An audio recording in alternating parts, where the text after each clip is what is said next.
fourth point is, and this is really more true for teenagers, kids who have unrestricted access to their peers, and especially if there isn't, you know, the concomitant family dinners to balance it out, that those kids are at higher risk for problems.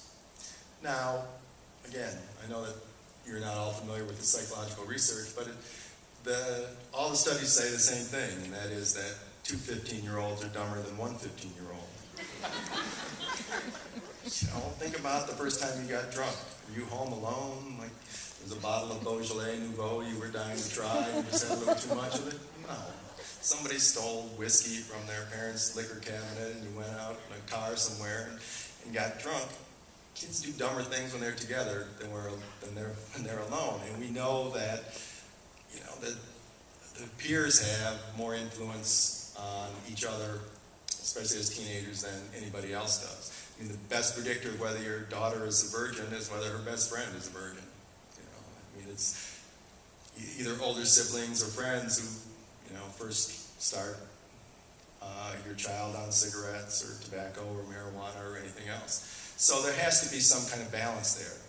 Supervision of your children is key. Again, it's not a lot of fun usually, but sometimes, I remember when I was a boy, when I was growing up, and I want to get your attention now because I know you're going to be fascinated with this, but I had an earlier curfew than most of my friends, and for whatever reason, when I was 15, the thing that my friends found most enjoyable, I grew up in a small town, was throwing eggs at police cars and then running away when the other-shaped policemen got out of the cars and tried to chase us across the fences. I didn't really want to do that. I didn't have anything against the police, for one thing, and I was also kind of afraid. Because I know if I got caught, my parents would bury me in a hole somewhere in the backyard for 3 or 4 months. And I used to like the fact that I could say to my friends at 10 o'clock at night, when my curfew was about to hit, I said, I would love to stay out here with you guys and go buy eggs and throw them at the car. But if I do, I'll be grounded for the rest of my life. And those are, I think it's important to remember that sometimes when we say no to our kids, we're doing something that they really want us to do because they don't want to go to that sketchy situation. I mean, I remember, you know, back when there were no cell phones, you'd be talking to your friend on the phone and you put your hand over and say, tell me I can't go to this because I'm too afraid, and, you know, and if you get me out of it, then I can look better.